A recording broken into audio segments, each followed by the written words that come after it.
Denise, Richard, you say you write me, I'm not seeing her now. I want to see all the messages. I'm always busy anyway. Maybe time you write me, I not deal with my phone or I did busy that time. You know. Ivie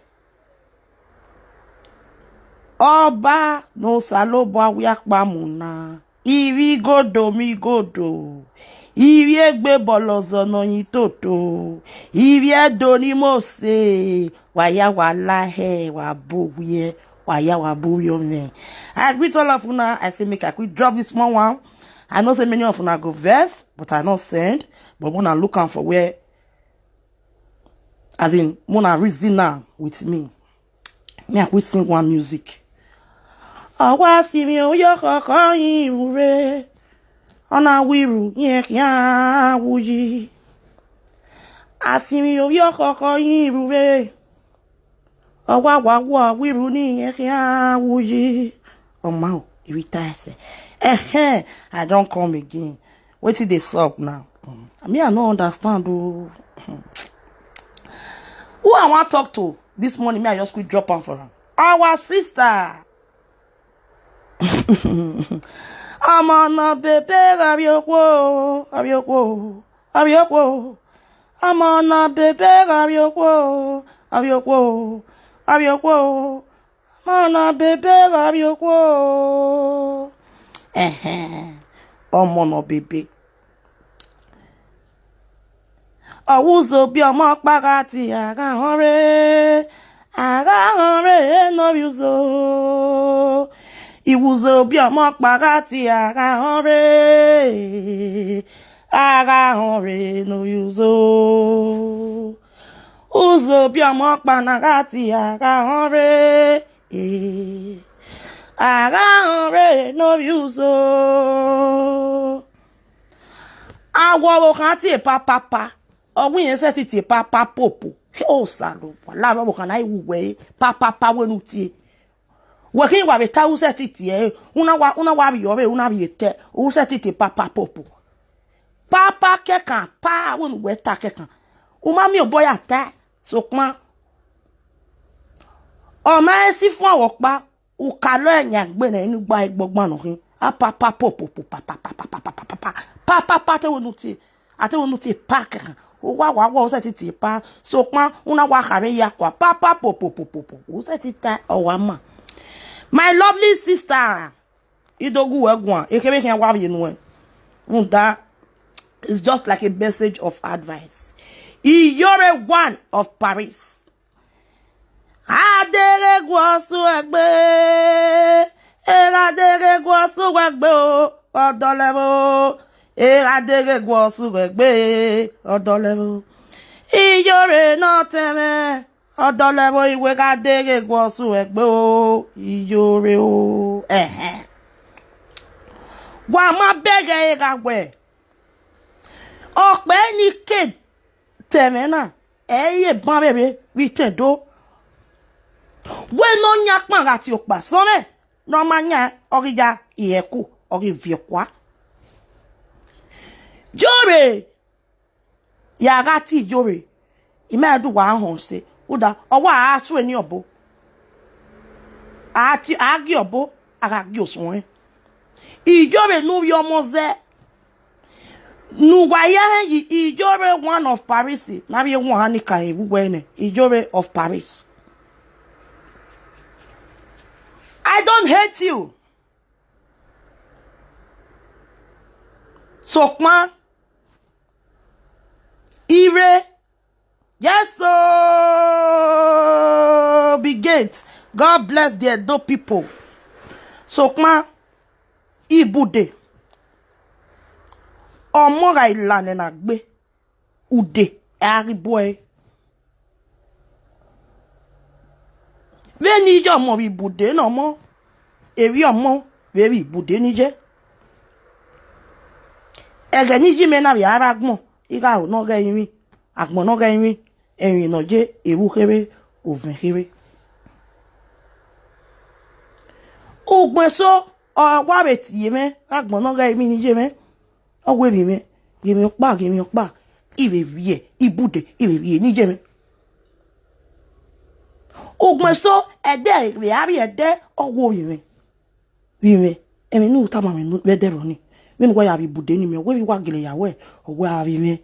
Hi odion wa wo kan wa wiwe. So pa ti yo na ya ka ma we na yo we odion kin. O ma din me.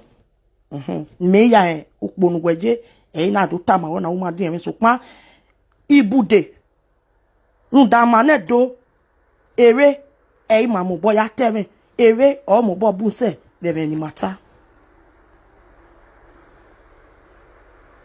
Jore o ma gbebe mana nuka gbe ne woro una gbe vi owo eyin tore aeje kwa lo ve na kin aya si mi we yon ni re na mi we emi nuju nu eta eri logo we na mi we edo ya aya bo we una be soin una be ya duobe una move yo boga ima nta we nu ma bo bona nu ka ma bo wo ma kuru se una wa we gbe move nta oni u ka bi amekebe jo ono na ni u kin de bi amejo nta u no ye kuru o we mana to even start with Iyore doing your live video. Iyore have come out this morning to give you a sound warning. Why I don't hate anybody, but I too beg a doreni iya guamaku or honogari jime or Yore imi don't tell me naga or do few beg ye do ra e have any red do I hami jeme weje ubiomo igbejao. I don't hate anybody. But I will continue to fight for my tradition.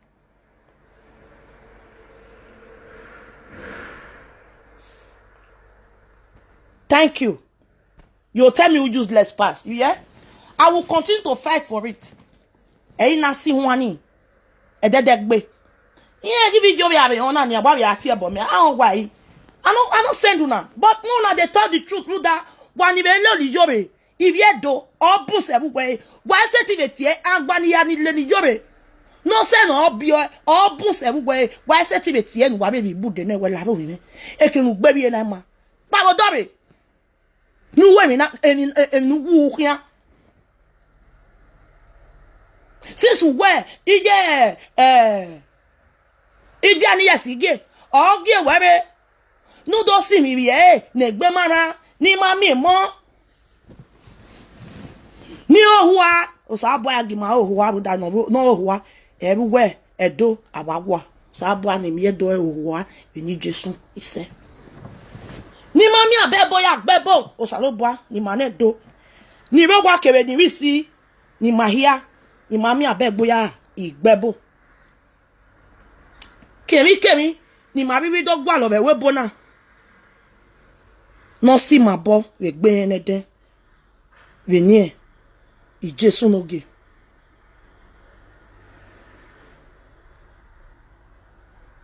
Venye, vetien, arobaya, ni ilado.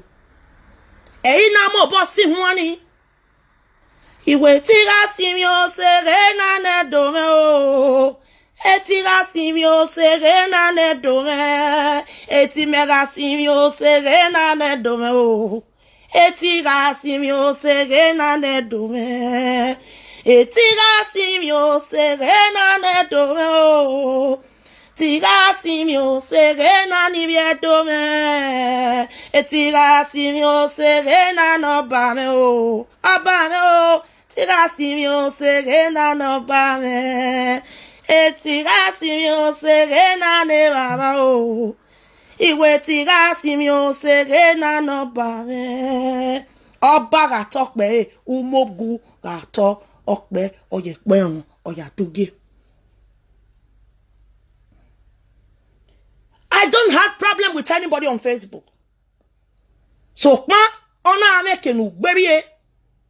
Ona hisiase gbe e ramene da edo.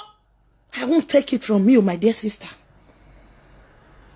Iyobe kado no kado. Ona we gbe bobu zwa enye ribebi.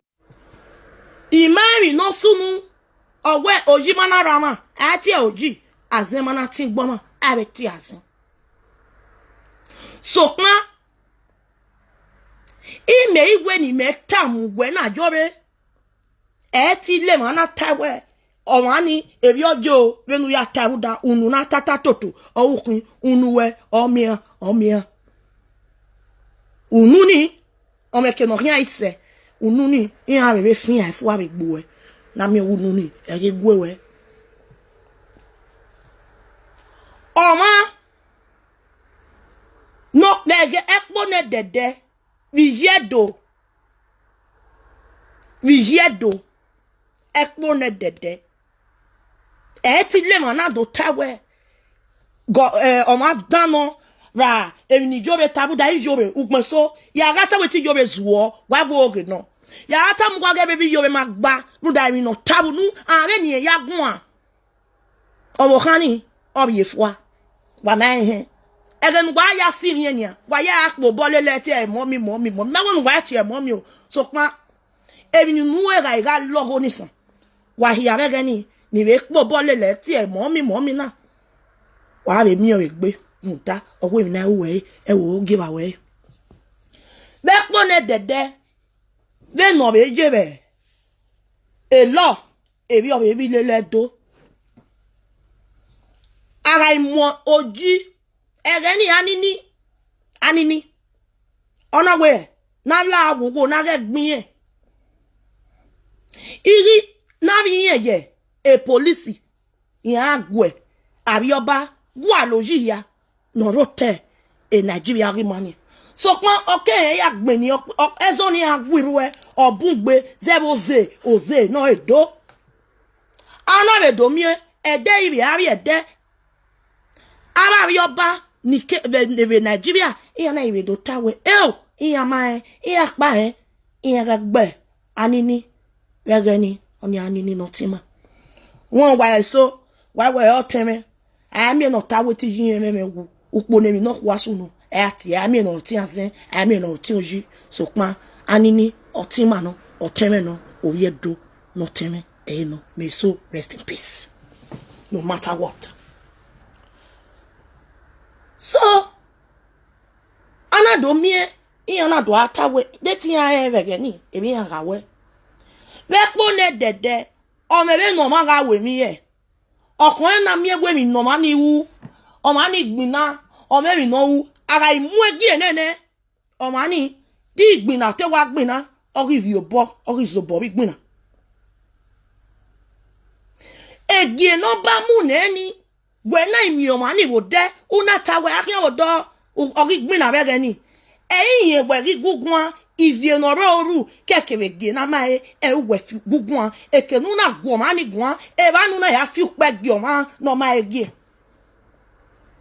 ijobe nu wena yikin obi dia ni je si ge na no ri do azene ikaye ba bo gemi no ga wu gemi nege wu goma no ga ma ege goma nega ma ege ijobe iwe nu po bo ne gbo gbe bi re po bo ne gbo yobe no ya mo ze po bo ne gbo kakabo ku ga du mi na ya fo ne nu do na o ga lanu e ne ya fe e de agari e de o ga ri o bo ka gbon e bo wa ga vie enu yu nu e tara ga loro we ne Ube Ladian, Anita love it. I greet you, my lady. Good morning.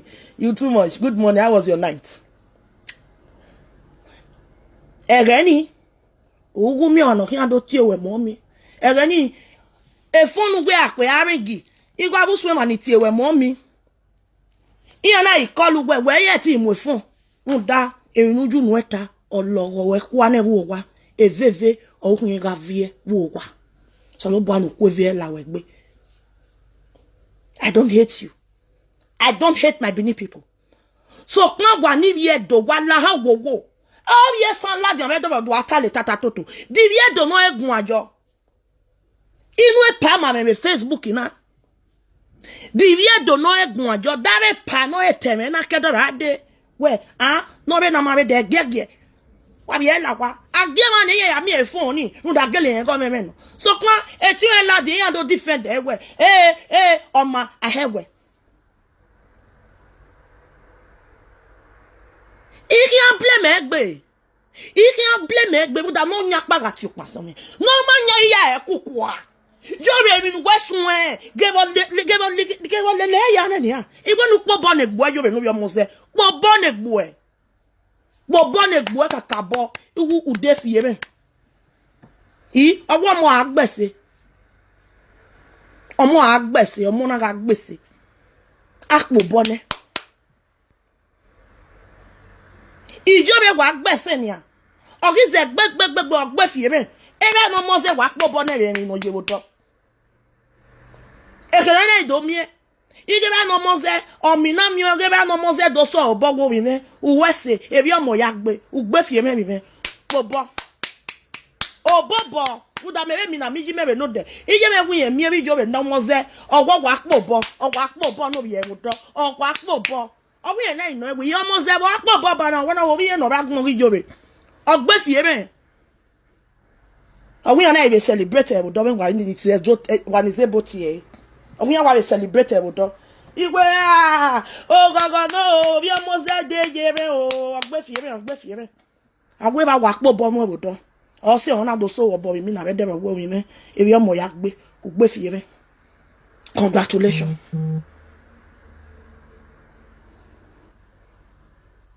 Jore Ijore owo Jore eva Jore eha Ana mieguna de gbe fi peje kare do. Una de gbe fi peje do jobe nuka wu. Aye je we jobe. Una de gbe damwe. Una de gbe la jan jobe. Mena okia konwe. What is wrong with you? Are you sick? You people just say this one is sick, this one is sick. Look at other people and look at Yobe. What is coming out of Yobe's mouth? If she's okay. She says she's a traditional woman. She says she's sent by Indian years ago to come to those people's rescue, or to come and rescue them out of their predicament or whatsoever. And the same Iyore is the one laying curses and disrespecting our tradition, our traditional rulers, and our chiefs. Are you guys stupid? No, I know they talk like that. Now, so I take they speak Bini. Oh, was walk go. Oh my God, tell me what we more baby. So look, now don't the people now they talk this thing. Oh man, no geleze do man name. Oh man, they don't debu no kai. Every has do. I be from do na zero where ya even at ya yegbe atana we na has do. Oh man, they don't debu no don't was any no wa you pa me has any. Ina do tsama e tsama ene ya. Oh man, they don't debu no. Oh man, they don't gelevi emi no. No one do no ge. Oh has do unu ya oh ya zo. En wazen wana mu ame kwa nuni wa zedo ame we ga de o ga pa o wa de no ga e bia ya zedo o ga de unu e do no wa yu pa ame ya zeni wa yu ku nu ya ze wa bi nu bi go yu wa ze le swi no it's somewhere na no it's somewhere wa shisha ezu o ni wa zedo no we uju nu ya zo wa ga yu ku nu ya zedo e kina ma ya ni gbe e ni ya e kina mi wa ya joma when you hear Ogere Aramwe Jore Ima bege Canadian yes igena gewere nu dogaro ye a tradition ra ilele do yeah let's go thank you dear Zaza Biggie yeah good to Morgan yeah nu dogaro ye ave kankan gba ni nyabo ami ewe bobizwa era wede jore owo yi manara ma ti oyi e bobizwa na egbu omo yu ade no mo nu gbe bia ne bobizwa gbe yu a o gba nu bone e bobizwa ya fiere yi jore imoto nu de ne bobizwa dumu jore otun ne bobizwa jo isi fi according to you. Runda wo yi manara ma eti oji. Since we Bobby Zwa ji no ga zen no igo na no. E me na itamu we na we imoto nu we ni jobe no bi omo se de ne Bobby Zwa domu. O wa nu bo no fierenji. Otun no jo isi gboa.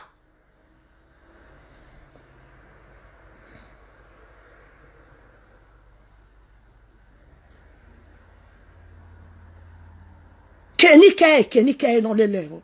O se we na do tie oji abi. O wa manu ejobe. So na jobe Gemia mia ige kamoba o gugwa oba o maege owa agi obo agi oswon ekenu na fiupe je kane jore evani o na fiupe je dohia nda me ekenu gwe na biye nwa gugwe ugwigwo na nwa jore unyi ba na omo no nwa wo pogwa ugwo pogwa na nwa uwe gwa enwewe elumodia ohiohie enwa wajo me make nu gwe na ye ngwe jobe ima pogwa nu na nwa pogwa na nwa okpo ha o gwe na nwa jobe edigwa amu ha o hin me ni viodo tamawe igwo kpo ha o na nwa ma nwa pogwa deni meje na ima nwa bigwe once in a while every holiday egeni maye gie ma garo holiday iye me we ni ere ewe oya ado bujin mo so ma gbe 2 weeks 1 week o mo so 2 weeks ni ere fo ye no oya wa dokpa mu dai ma u mo kate me no gbe ka tamu wa ya u ganya ijugbo agwa ye no kwa agwa lo wa du wa mi o ye be do kwa tama no do mo ye no kura so pan iyen leledo iyen mi na tie ilele vedo. Jobe, you are very, very stupid. I don't know what is wrong with you. If you are sick, Jobe, you need a medical attention. You need to visit a psychiatric. Because the way you are going about all these things, Jobe, you might not live long. I'm not praying for you to die premature death. You might not live long. Runda. Akpaun roba abetak meti oba awagwa azen ejoba bo jobe na ladian we o ma keke no ba mu egiene e Bobby Zwa jobe idiani yesige no giwe nu wewe do simi e do nu do simi ma ni ayin na biele hi ni ayin na biela saka bielo hian idiani yesige no we giwe nu do aka na je omobo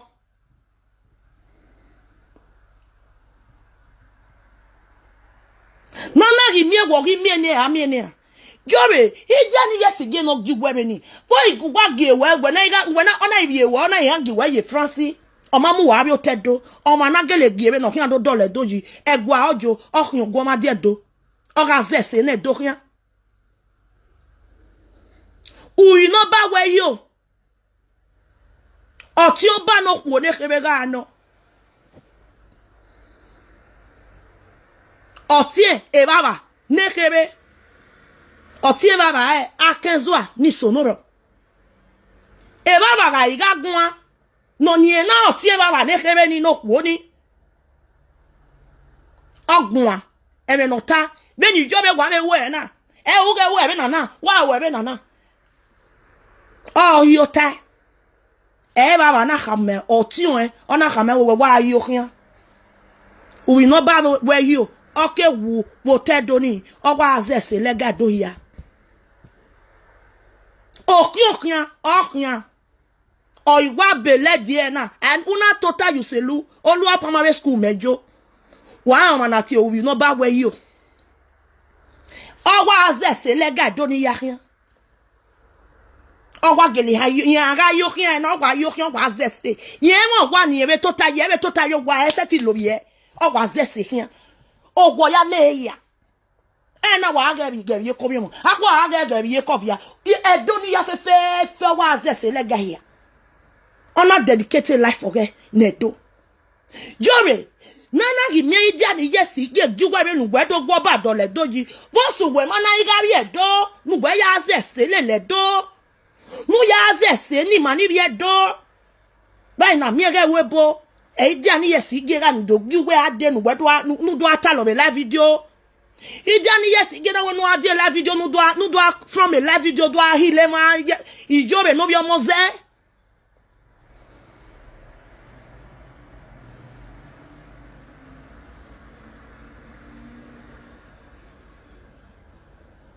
Most yen go mana gita mi dia ni jesi gere neni mi na be neni mi grodu no ami we nda according to you we bi grodu na mi dia ni yesi ge wo kun dede bo we ade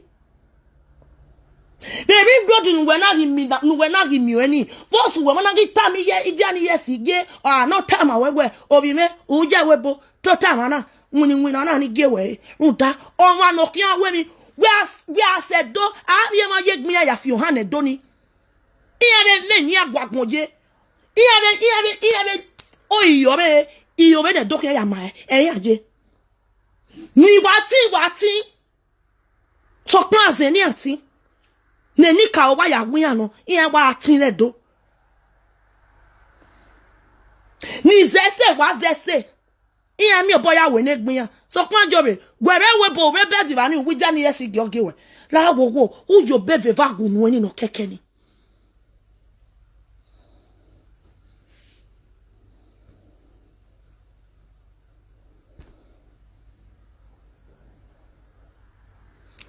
Waga dami o me vie do nu zomo wa wi fi ara teme agbo be so eze yo so pon waga dami o run da ayeme nwa e opo gwa yo pin o owe na teme ma no ma mi amia e o ye ne me wuku o ina do le ma na bi gbu inu gwa wa ya ni le lo ijobe abije ni je no poku no se ni ijobe gaga ejian nu wa ti ijobe mo mi wa ye ko ti e wa bo ude o nta obeje gbe kiane go bi ajoko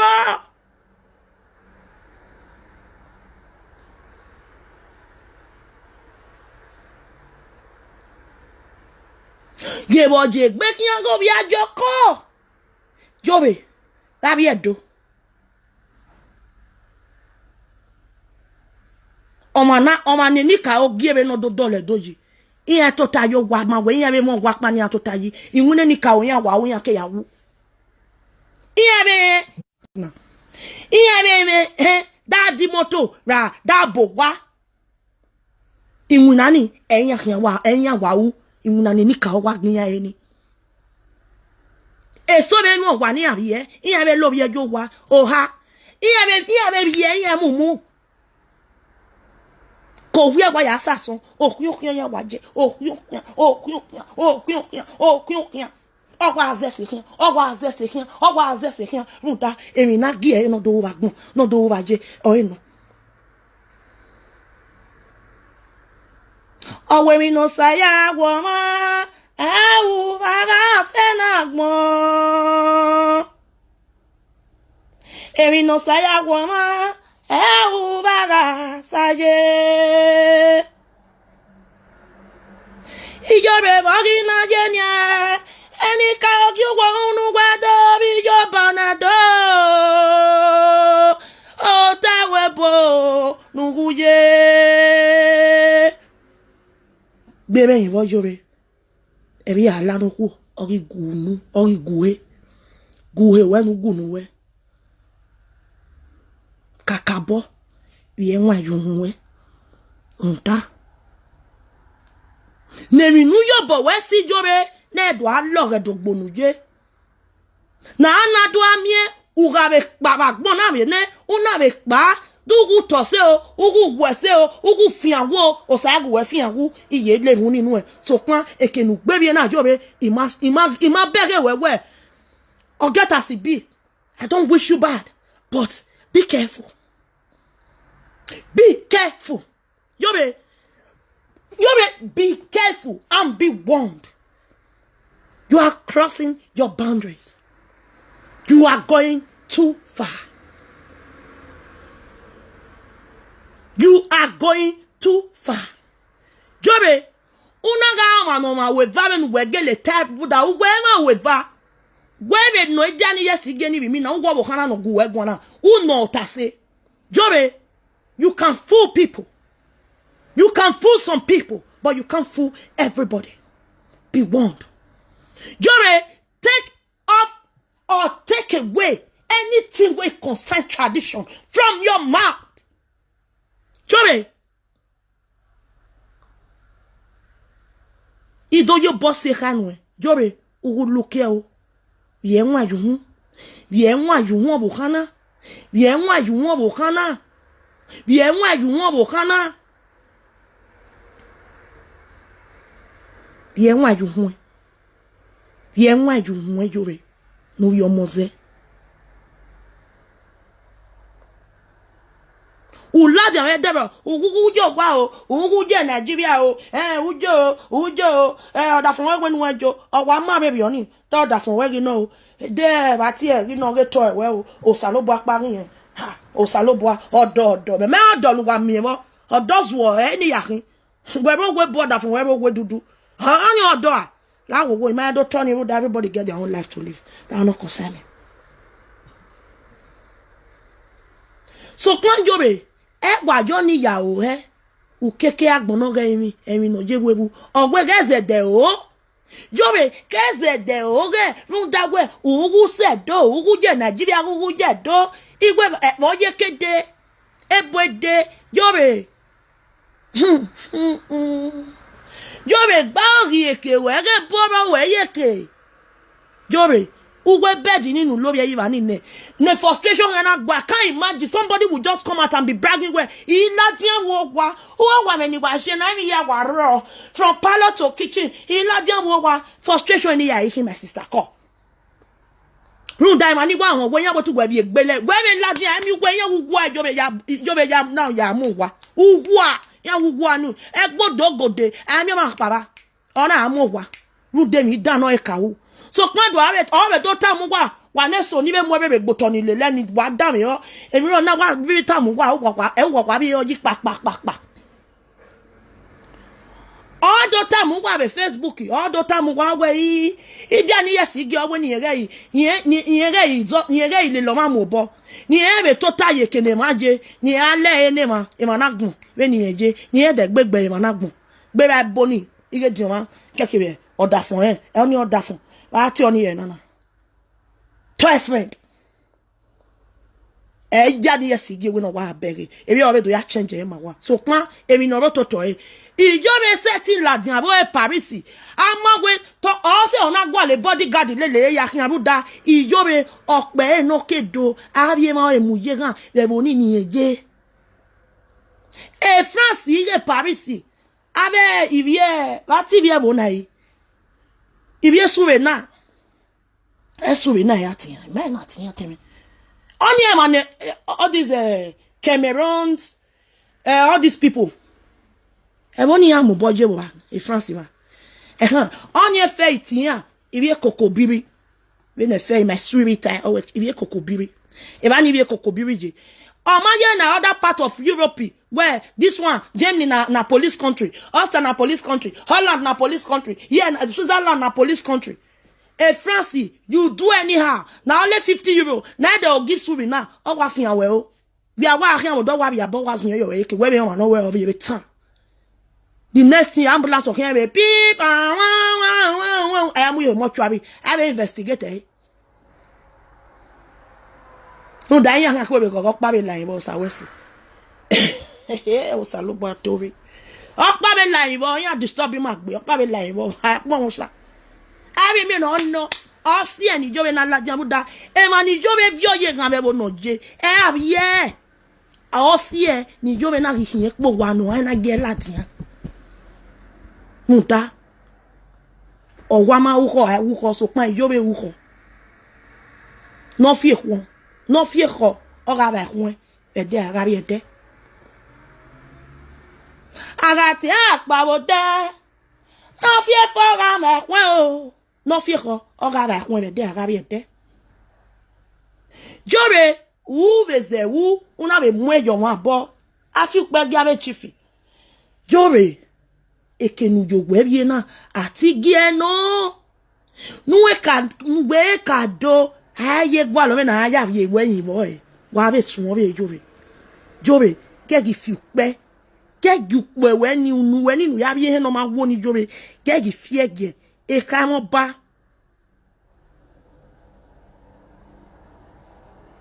Murphy, I don't fair tell you that day. Murphy Uyi, I don't hate you. I have no problem, nothing against anybody. But when you are going wrong, I will tell you, that's me. If you like, go and talk to me, go and call whatever you want to call. I don't give a damn about it. But I will continue to tell you the truth. Murphy, you know, say anytime when me and you talk, I always tell you, say, Murphy, be warned, be careful. This place you are going to, it is not good. Talk about politics. Stop insulting the traditional rulers in your land. You have no right. But you won't take it. But a day Arabi ete, I don't mean no few book be you do runta.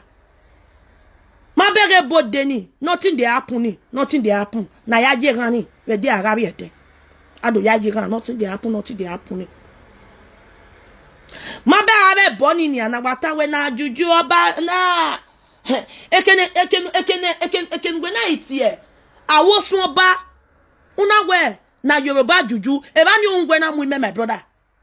I've been trying to call you all this while. Omajo me no fear. Ekunwe na ta we awosun oba ge na Yoruba juju eba ni ungwe na mu me ina nyegbe yin. Awosun oba uwe na Yoruba juju. Oh, salobwa. Owo kan me gbo ko nu ko gi wa. Owo kan me tu pe mo wewe. Gbe kun na ti osun oba. Osun oba. Osun oba. Awosun oba. Oh, salobwa. That's number one. Edo bini people juju. Osun oba no.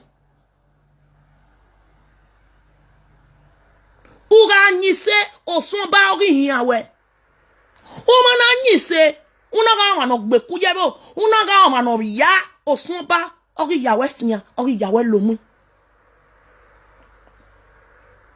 osunba onyo ebo ne doga awo osunba kenugwe na itawe na Yoruba juju eba ni ungwe na muime ina wa mo boju we yeke na mo boju we kena atale na yama we na nugwe na do atale nugwe ma I just gave you it's just a piece of advice. Yore, I'm here to advise you. Be warned. Yore, be warned. Yore, be warned. You are done. You don't do the dance far. Your dance. You the misstep. Yore, be warned. Yore, come out and deceive the people you want to deceive. Deceive them. Pray for them according to what you are doing there. Tell them anything you want to tell them. Tell them whatever they want to believe. Yore, but I tell you, and I tell you, today, one mark it. What will be today's date? Yore, a chief, ra, egwe, deg, be la dian unuweni, unta, ekenanangele weni. Hey, oh damn it, Benny Biakana, hell, if I were born, my mini, nothing they happen. A Baba nothing to the weather, oh, Salopwa, oh, Biaka, Gege, oh, Biaka, we Biaka Guaku. Biaka Guaku, I'm where I am, the Kenjo, and you is the Kenjo. Yeah, Guaku.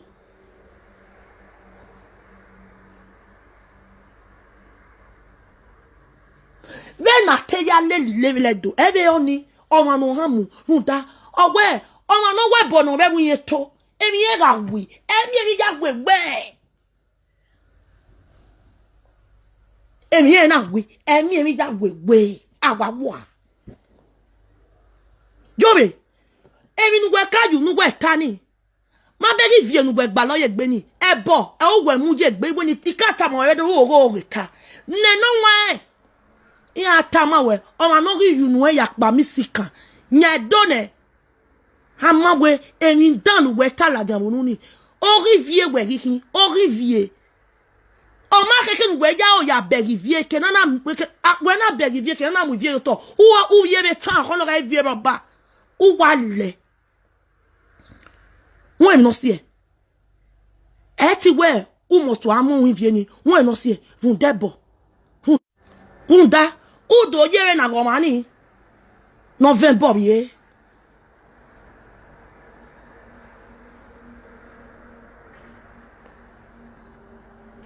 Ou do yere na gomani. Non mwe bon. Gbegbe. Non ven bon. Non mou gbegbe.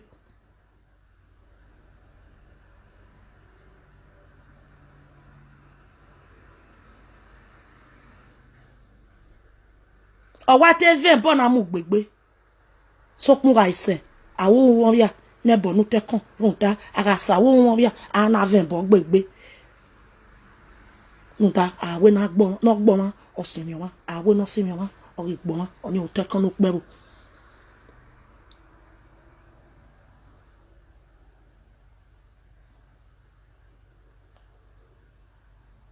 Jore. Ivie ou we wa vie. Abiana babiabe.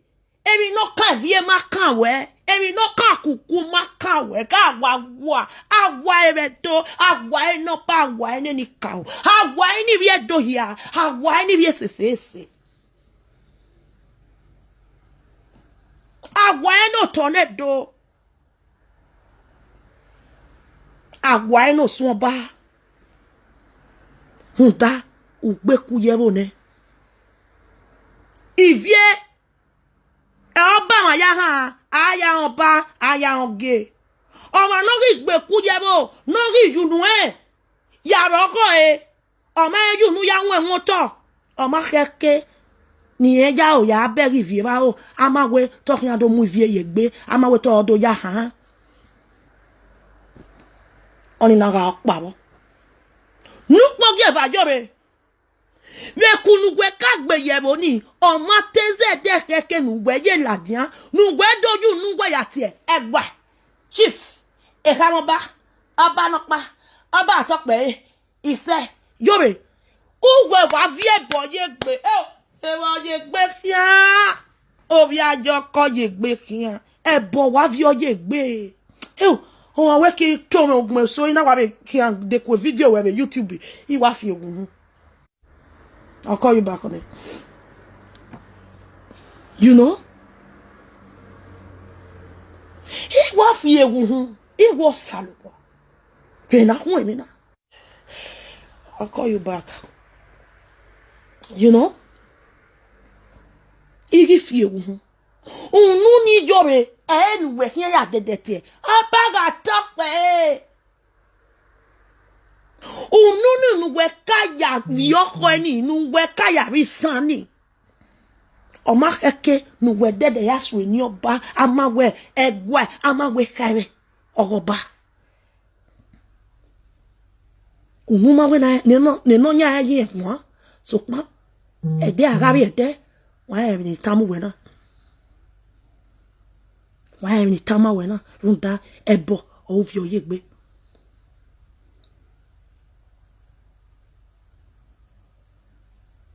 O we ma ege unwa gage o we ma ege yen no. Ige bodan e ga no o we to pe ni awe ne do serin e. Yore le miamia oba wa e serin bo. Yore o afeko nu e doju nu we ya si emi no logo we de agabi ede. Jore egi de gbeswe ni egwaru nu jore. Nu ga gemi no kwa de gwe we jore. Nu yo moze ke giswe ni egwa. Ya baba. Ke giswe ni egwa bo kana. O bo kana ke giswe ni egwa. I jore ou ka wa be do okunu ou no wa be la be chief yegbe e bo bizo we wa be rovi la video jore de me no munya gwe nai de se no bu gwe nai jore i me hi do mi o mi anu gwe ni me hi be bo nu gwe mi a bo nu gwe jore funda we bege gwe ikata ma we de u gwe bege mi no ra won u da ya ga ge ogbon si wa gie Igie, hunda, wa mu ma u. Il me beg ou wefo.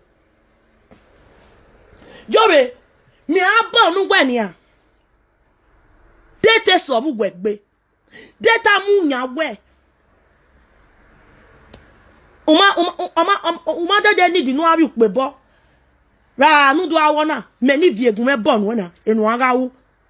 Ne se na bu wegbe ni, dete se bu wegbe. Unda emenu weta, o ha mu me, to bi me, no tota, no dam yo wo. Anytime you have me video when you YouTube. Maybe guys say 1 second, il y a le temps. On da. Oh ouais. Oui, non, moi non boré de non ma wo.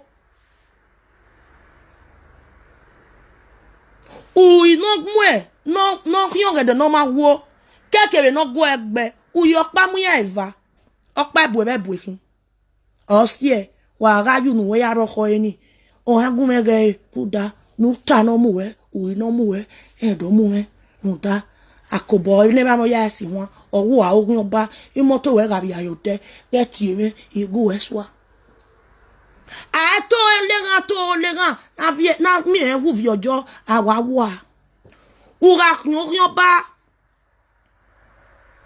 Ura bege me na be wu mo dia wude iki bata me vio yo bo ra ivio yo hu dogwe me agu me kie iki e vio yo hu iya lenu runta u setting dojo ajasin yasime we setting dojo we ya ogi mewa you no fit take your blues your reggae take spoil my blues.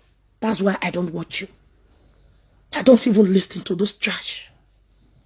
Because what you say sometimes, oh my God, I know I want to talk.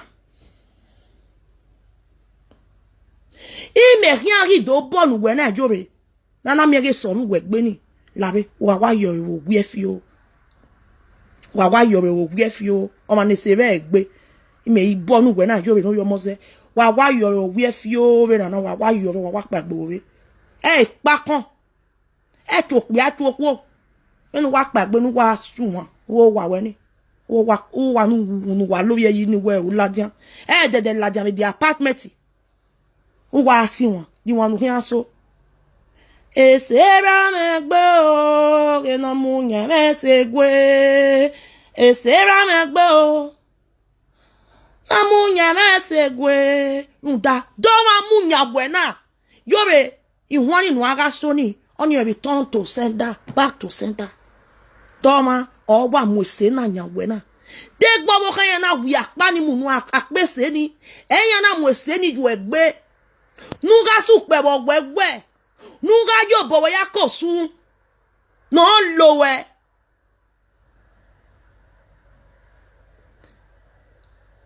de gbowo owo kan yan na wi apa ni nu e nuga yo bo we kosu no ra logo we o su no hin we un ta ona hin we no wi we na hin. Do we you ko ba wi apa ni munu e apese de ba eyan na ye nu e ba ese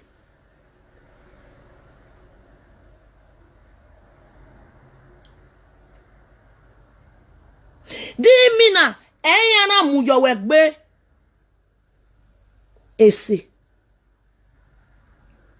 ura sin wani owie ese ra me gbe o amunya me se gwe ese ra me gbe o iwe na munya me se gwe ye me se ra me gbe o amunya me se gwe o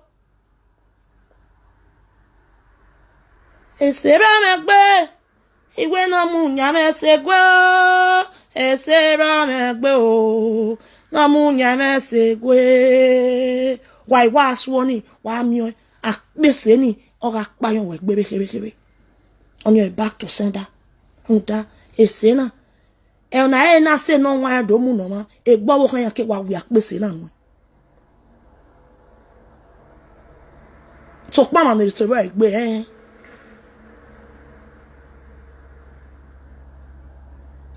so ese abu gbe we he emi no laje onu gbe kin ya to bu gbe he o ma no fi ko gbe hin na ye se bo kan na gbe eme soro ekita wa aru mo dia bodoni 2 hours away from the person ekita ni awa wi awa gbo ogbu oni o ma ni se bo egbe ologbo ga mi ewe ologbo ga oga mo oga vie on ere se ro egbe eme no ladian unu we iwa is a total ogun mi o ma egugun wa owo tun kin do fi pege o salobo oni o ma ni se ro egbe o ma ni se ro egbe egile ami oro ha to lene asaka kekan ga mi o lene iyame ga mi o lene aize no bi mi o he ga mi o lene ebebo ha eya lene agbon hiale awale nda ese no ro egbe ma ese na jobe ona ese na munu gwe wane ese na munu e buvo momo ra buwe ko olowe iwani pagaswe nda owe na tu agbo teme I don't hate you so ma owe na tu agbe ogugwe making no kan jogwe bi ati gi jobe ekenu jogwe yariye na oregbe jobe oregbe ode imi na kin egbe imi na kin jobe o sa lo bu anu ge legbe imi o ye do not tomo kin so pa ibude bi enu e I don't hate you. I love you as my Benin sister. But be careful. Be mindful of what comes out of your mouth. You don't play with tradition. Tradition. Now, one God, where people are supposed to fear anywhere you from come. Fear your ancestors. Because they'll deal with you in a different form that you will not understand.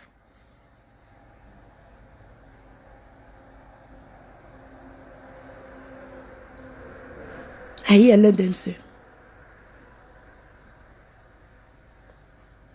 Awi yorega yo, odai mi megbo, yorega yo, ego dai mi megbe, gajo, yorega yo, yorega yo, odai mi megbo, yorega yo, ego dai mi megbo.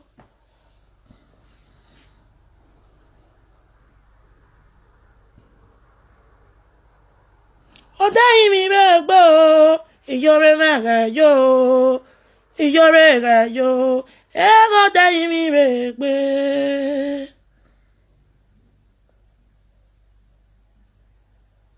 Owa boyude, eye, orogbo, owa vima. Jobe, it's not that I'm warning you not to do it, but I'm just telling you, for your own sake.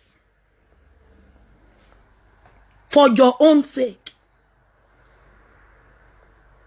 No matter being you a Christian or whatever, but did you know ancestors? Even if they for Bible, as ancestors, you don't play with it. For Igbo land, I you see that way they call Amadioka, where people take the place so for match, they call Amadioka. That Amadioka still they walk till today.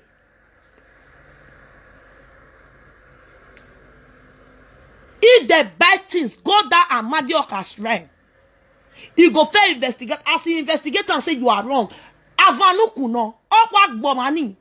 Ask Igbo person where they close to you. Amadioka. Igbo people does not play with it. Everybody get their ancestor for any land where you from come. Regard your ancestors. Where I beg you, nothing they happen. Oh, we give it.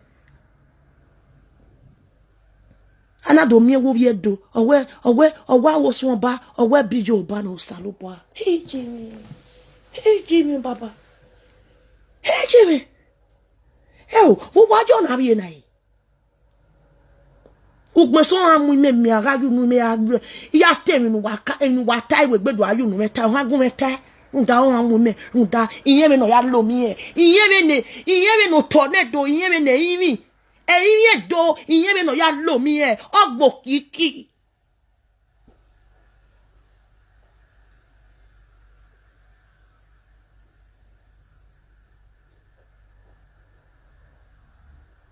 Ugbe toi e no.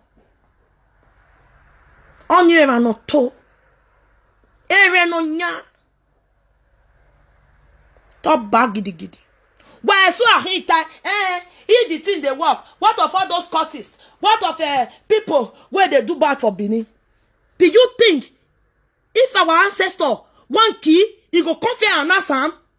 If anything they do that person, do you think that person will come out and tell you, say, hey, because of that thing where happened that day, see, now ancestors don't worry me. Do you think that person will come out and tell you? Do you know that person's repercussion? Do you know there's a way the ancestors don't they deal with that person? If to say they war, why killing is still there for Benin? Why killing is there for everywhere? My dear brother, don't ever say that again. Unda, umayemi no every na emie. Una we gbe no tani where why killing still they go on for Benin? If this kind of thing they work, if juju read day for the land, why this kind of thing they work? So my brother, my sister, you go come use it show example. Me for come tell you saying they read the work. Odo fian we wa gyo. Amana fian we I'm not that way so fian for. Eyin mi edo. Oh, we no pe mani do. U wekin e oje. Wa mi do na. Wa mi do agbe yogbere. O ga gbe yogbere. O ga dano yo dano. O ga gbe yogbere. Una mi ona ti yo to. O ga gbe yogbere. O ga gbe yogbere. When ne gbogbo ogbon so we. Dem no pe mana do the music di huan no aya me na gbe yin na. Emi no wa pe mana ni. O wa ru wekin. Una yen go tani if to say they work. Why be say a country still there for Benin that they kill people that they do this one, my dear. Oh do Yahweh, worry. Or tani no we no any. Oh do Yahweh ya show example. No time we he work be. Oh Yahweh ya wo. Oh Yahweh ya we give me. Egeni why work be.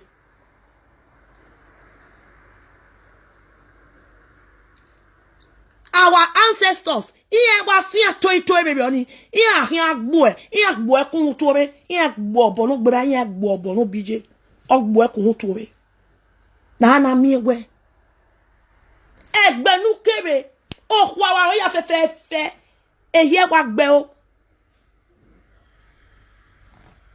O wa to wa no wa wu, no wa lala mu an, na ido mu ye 6 feet.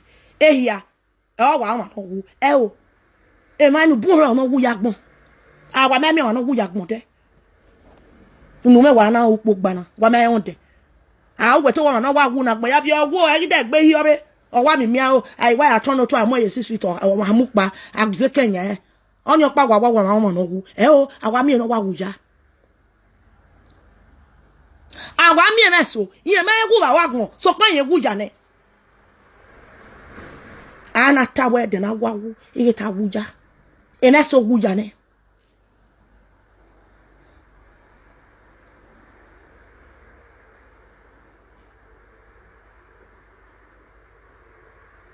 Ai na mie ena so.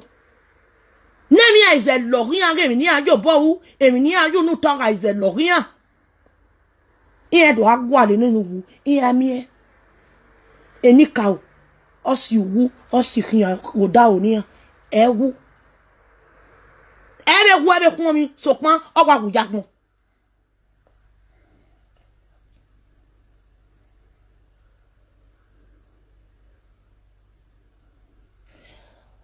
Wayage a story oka obima e baba oba ovobame no gba si. Nana mie ake mu epa.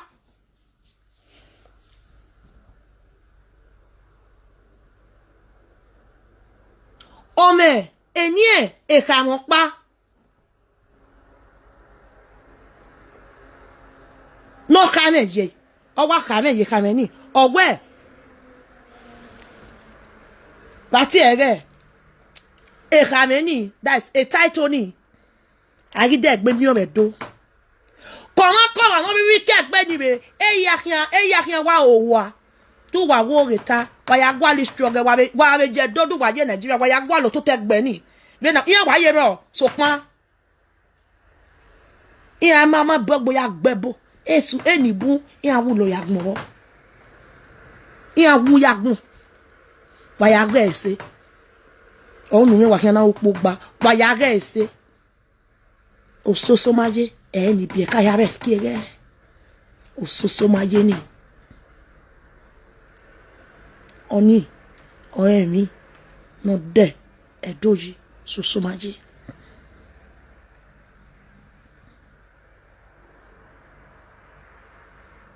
Onare ni kao. Onare ni kao.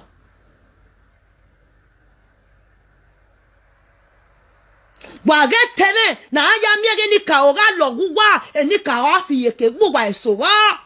Nda nu wa ya gbebe na ugwa eso kate jore no bi almost there ugu lukie ugu ye nwa ju nda iwe mewe na gu we gwana.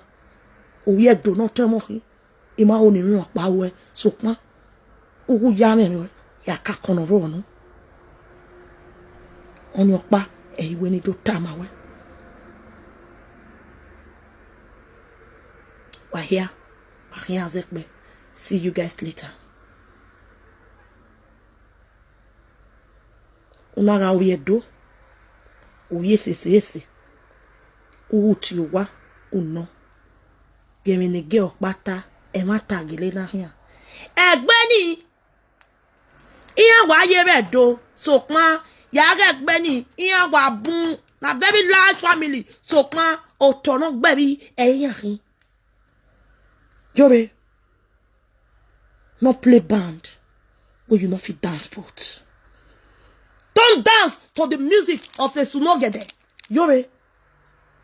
Onakpa, when you do time away. Be warned and be careful. We the Benin people, we love you. We don't hate you. Manivia do, we so Yore. Me and you. Wakin azek me.